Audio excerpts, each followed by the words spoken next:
Black woman, I know you're tired of the usual. That's why I'm here to tell you, you gotta love yourself, then pray to God to find a man that loves you past your physical, top of your head to the sole of your feet, past your cuticles. But I've seen you. I've seen you allow mirrors to deceive you into believing that your size is not appropriate in approaching men. That's why you starved yourself to be thin.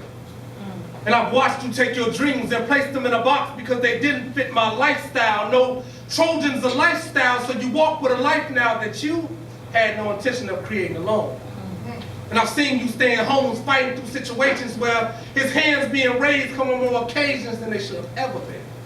And you forgive him and let him back in because he's good to you and your kids, like he's the only reason you have to live, so you continue to give while he takes.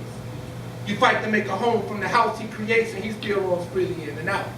More degrading words come from his mouth, so your self-esteem, hopes, and dreams, they seem to be a thing of the past. You tell him that you're hurting, and he laughs. Then tells you he's the best thing you've ever had, and you should be glad because there are many women who would love to walk in the shoes you have. So I came here tonight to ask, black woman, do you know your worth? Do you know the power that was given to you since birth? And do you understand that you bring life to this earth, so your worth is worth more than he can ever tell you it is? If it wasn't for a woman like you, dude wouldn't have the chance to live this life.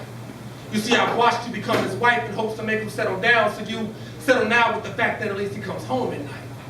And you don't condone his life, but you're too afraid to say he's wrong to fight for what you believe. Because someone tell me, how is a man who's never there be all you need? Far too many times I've seen you cry. Far too many times I've heard you ask why when he answers clear as day. You say he makes you weak, but you're not strong enough to walk away. Why stay when there's nothing keeping you there? You say you're not afraid of anything, then what's keeping you scared? Do you fear that no one else will want you, or do you worry that your past will come back and haunt you? I'm not here to taunt you, I simply want to reach you. You see, you've been misinformed far too long, and I only want to teach you, and I beseech you to listen. Please understand that your beauty goes much further than your physical. See, real men like me are attracted to your mental and your spiritual. It's critical that I inform you that your thoughts are cynical. That's why I can have a relationship with you and treat you like it's biblical. So understand you way more than the way your body curves.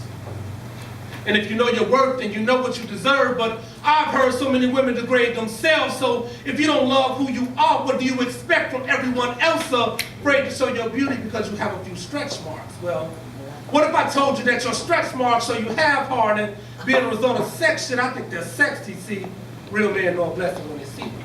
Okay. And we still find you appealing even when you have another man's daughters and sons. It doesn't matter the length of your hair or the color of your eyes, baby. I'm an 80s baby, and you could be bald-headed and blind.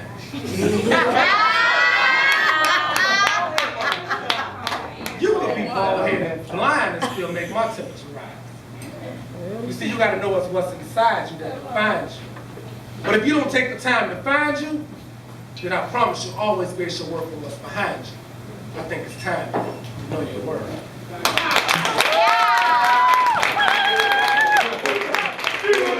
Feedback.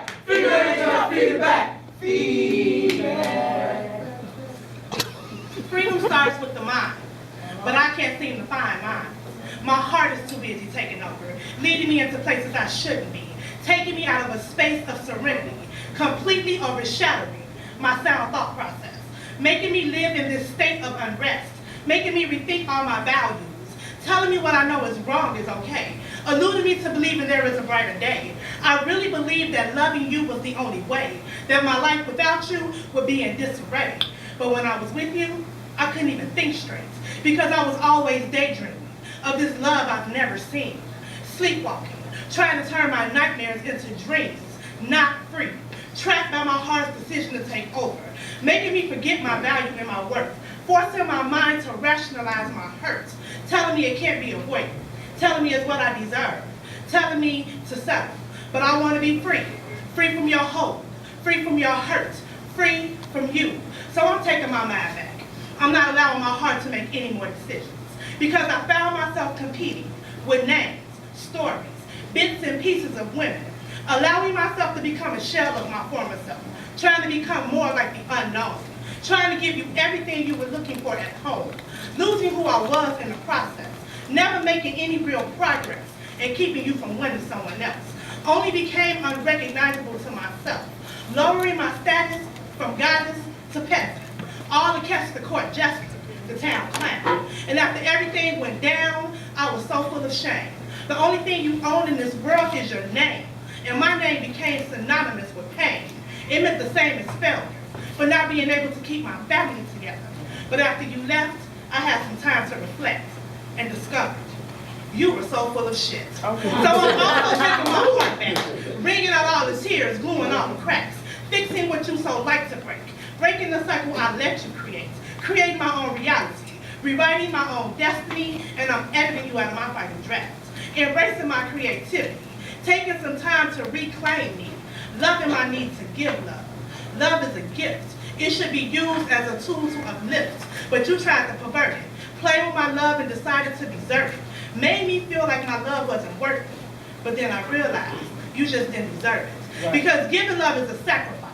It involves giving of your life, giving of yourself to enhance someone else. So receiving love is a privilege, and abusing it is sacrilege.